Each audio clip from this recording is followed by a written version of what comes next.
Hello Calvary Watch Care members, this is Donna and I'm back with you for Greenleaf Season 2 Episode 2, Strange Bedfellows.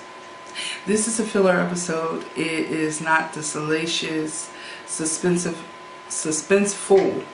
episode that you may have enjoyed in Episode 1. It basically chronicles a day in the life of the Greenleaf. It hits upon some hot button issues, and there's some good zingers in here, but it's doing what it's supposed to do, which is help to bring or provide some framework for the season.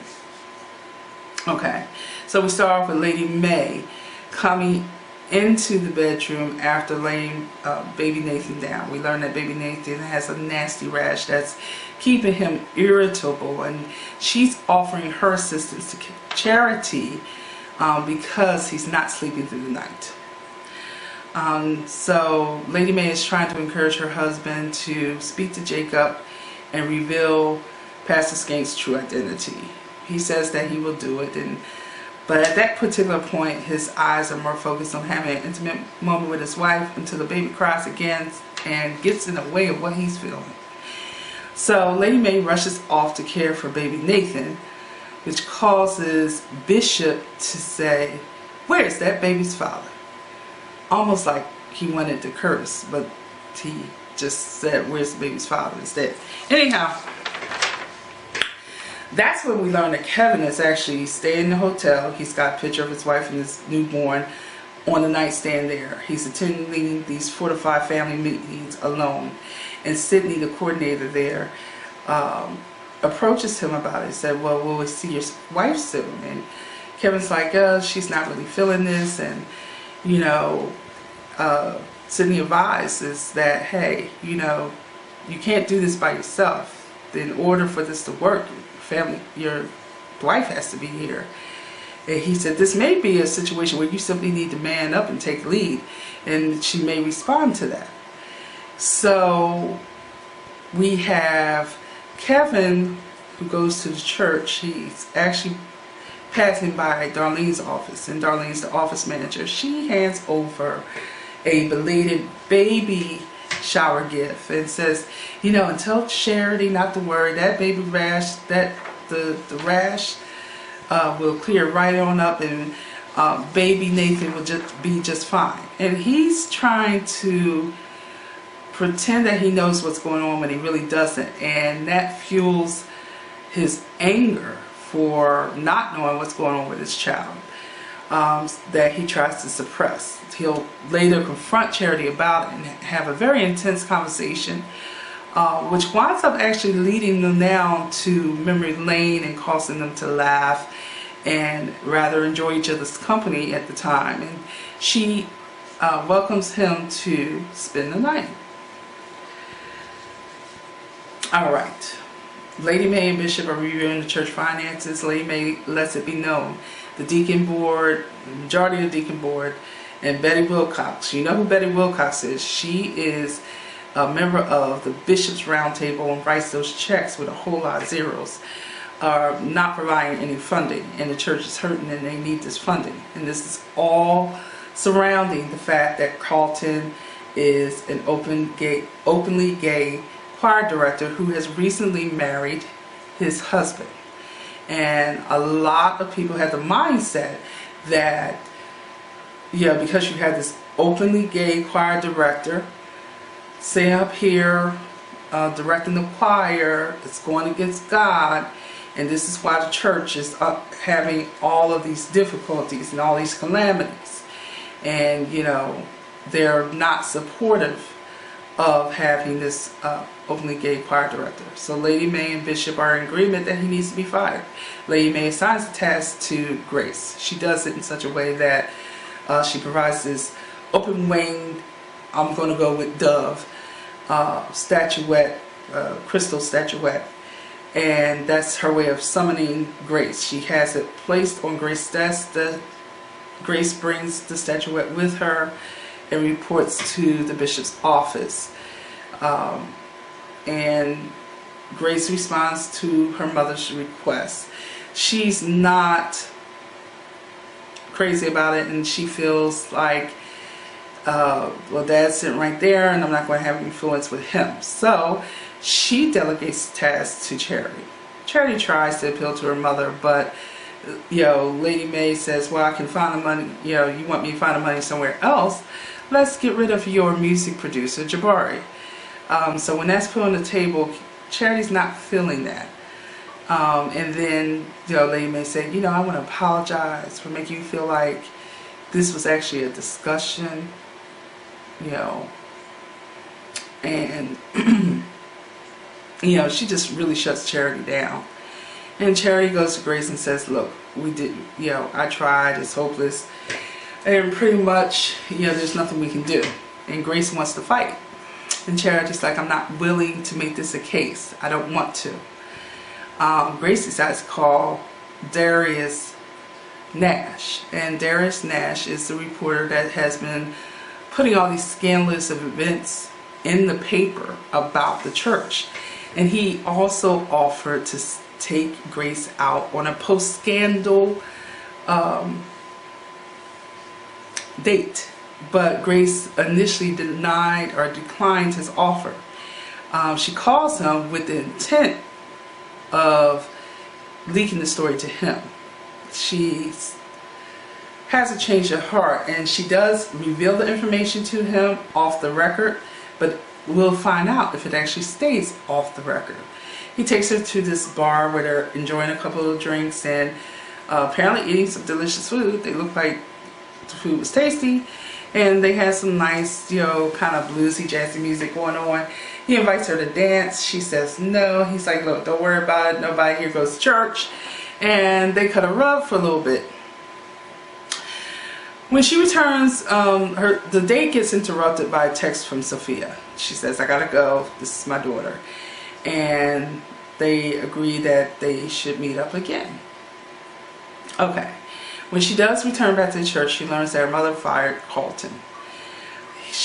Grace winds up going to Carlton's house and extending the olive branch. She said, look, I know you got fired, but I'm hoping that you would still continue to come to Calvary. And, Carlton says, why? I'm fine as long as I stay in the closet on Sundays. And she said, because in order to be impactful, you have to be in the church. And that was very informative and very important, and something that I think people need to hear, because a lot of people get frustrated with church, and they look at all the things that are wrong with the church. Well, there are going to be a lot of things wrong with the church. If you read the Bible, if you do any Bible study, you'll learn that all churches had some form of problems or issues in their gestation, and especially even those churches that have been standing a while. The church are full of people that are hurting and that admit that they need Jesus. But we all grow at different on different spiritual levels at different times in our lives. So there are going to be times of disagreement and discord, and there are going to be disagreements and problems. But the church is where you're supposed to learn what would Jesus do, and then go out in the world and do it. But people think, well, because you go to church, you're supposed to be perfect. Nobody was perfect but Jesus. Anyway, off my soapbox. Henry McCready is dying. Mac has been texting Lady Mae. Lady Mae was ignoring his messages. She finally opens one and learns that her father's dying. She doesn't know whether to believe it or not, whether this is just a ploy from Robert to communicate with her or not. But Bishop decides to go, pray over him, lay hands on him, anoint him with oil. But he also is trying to get some intel. He's trying to see if Daryl James actually had a son, because he doesn't recall that Daryl James ever had a son. He only recalls the fact that Daryl James had daughters. As he's making this inquiry, though, Mac is coming into the room. So he tells Mac, hey, I was just leaving. Mac's trying to engage him in conversation. And Bishop says, look, I know that I have to forgive you. And maybe one day I will. Until then, I'm going to leave you to deal with your father until we have to deal with our father. And that particular statement right there was actually an ad-lib that I learned that Keith David added. It wasn't even part of the script. And so I have to say kudos to Keith David for being a brilliant actor and just getting into the moment and producing such a powerful scene.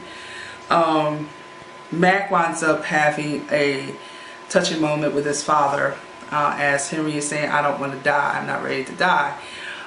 He paints a picture of how his father's going to transition from death to eternal life with Jesus. And it was really touching. But you know, you're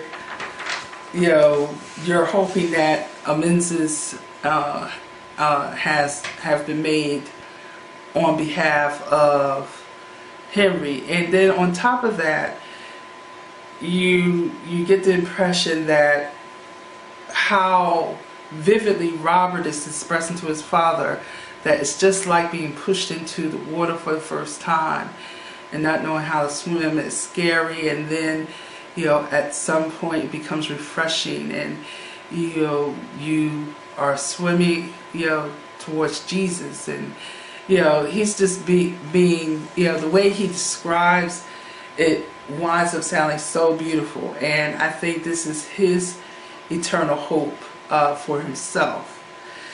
So Sophia and Zoe, Sophia has a crush on Isaiah, and she wants to know how to approach him. And Zora's giving her different ideas, and she mentions that, hey, he practices at Triumph on Thursdays, maybe you should go. And Sophia's like, I don't want to act desperate. And Zora's like, but you are. And what winds up happening is, before Sophia can make up her mind how she's going to approach this boy, he actually sends Sophia a text and invites her to a rehearsal. So both Zora and Sophia go. And Sophia's all excited. When he gets off stage, she hugs them and he greets them, and it's clear that he's confused on who's who. So I think he texts Sophia, but he thought he was texting Zora, because when he sees Zora, his focus is like he has tunnel vision. His focus is totally on her. And you know how Zora is classic.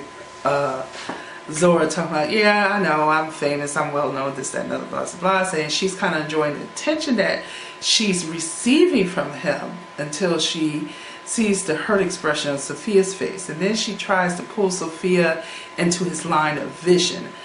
But that boy is totally focused on Zora.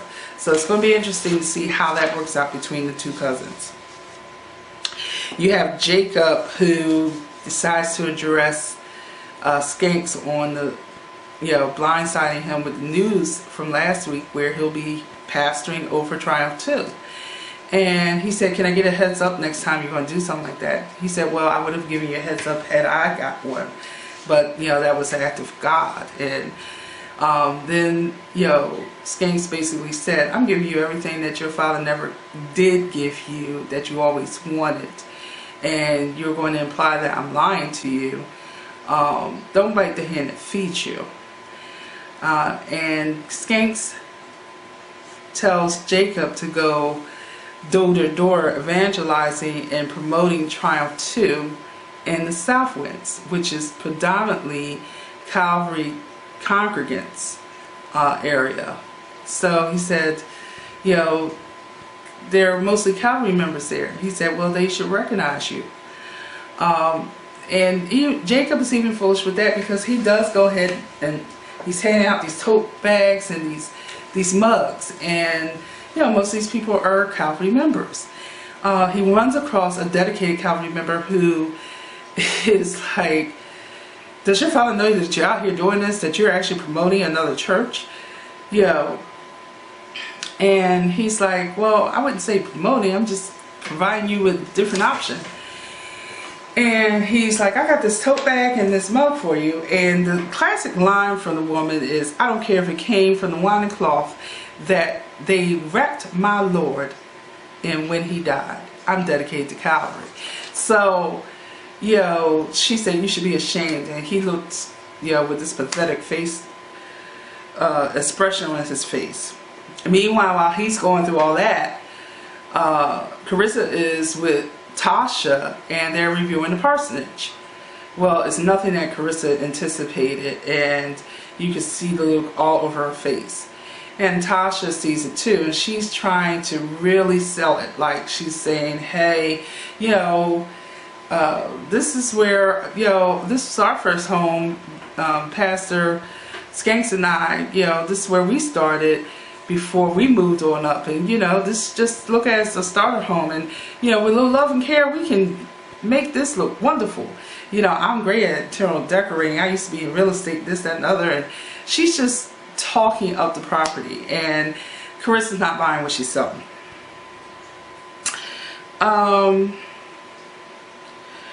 So, Lady Mae approaches her husband again to find out whether or not he has fulfilled her request in speaking to their son. And he's like, can I be candid with you? And these were two more great lines from the episode. He says, may I be frank with you? He says, may I be frank with you, Mae? Ever since Gigi started preaching, you forced that boy into my field of vision out of nothing but, I believe, jealousy for your own daughter, ascribing him a call and a variety of talents that he never showed any evidence of having. He seems to have drunk the Kool-Aid you brewed, and between the two of you, I'm about to lose my mind. So, of course, I didn't portray it as well as he did, but he really doesn't want to direct Jacob in any direction. Of course, he relents. He goes to Jacob. He tries to have a conversation with Jacob, but Jacob rebuffs him and says, look, I'm not interested in your conspiracy theories. The man may not be perfect. He even may be boo-boo the fool, but at least he's not a false prophet. And he walks away from his father with that. Jacob retires to his room where his wife is waiting in the bed, and Jacob's like, you know, if the man had ever encouraged me or, you know, gave me a that or what have you, I've gotten nothing from him. And, you know, he's anxious to get out of there. He's like, I know you don't like this property, but I can't wait to leave. So the episode actually ends with Jacob, Carissa, and the kids leaving for the parsonage. So that was the episode. Like I said, it was more informative than anything. Nothing that really stood out except some good zingers and information to build upon the structure of the season. So I do want to share the names of the latest characters that were introduced in this season. And one character from last season that didn't have a credit back then. Okay, so let me start from credit from last season that I was fussing about, that we didn't have a credit for Little Man. So Little Man Winky, you know, Carissa and Jacob's son, is actually played by twins, Cardell and Cortez Zion McCulley. And then First Lady of Triumph, Tasha Skanks, is played by Asia Epperson. I was calling him Fred. In an episode in season 1, they were referring to Carlton Pierce's husband, or at the time fiance, as Fred. Now in this episode he's Reggie. So okay, we're gonna go with Reggie. But he's being played by T.C. Carson. And most of you know him as Kyle Barker from the hit sitcom Living Single. Then Alonzo Ashbury, which is Mavis's new love interest, you know, Mavis playing Stella, How You Got Your Groove Back, is played by Aaron D. Spears. Isaiah Hambrick, which is Sophia's crush, is played by Rashawn Fegan. And Sidney, the coordinator at the Fortified Families, he's played by Nico Perham. And then Darius Nash. This man needs no introduction, but I'm going to give it to him anyway. It's played by no one other than Rick Fox. So that is the end of this particular episode. I do have a couple of survey questions for you guys. If you want to fill that out below, enter your response to any or all of the questions.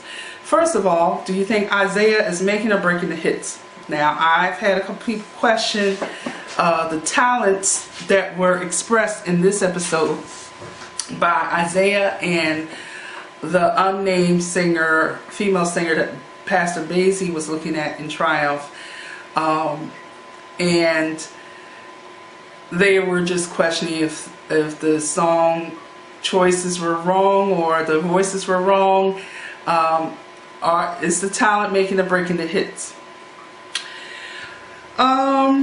The other thing is, do you think Charity really let Carlton down? Do you think she traded Carlton for her $50,000 music producer Jabari?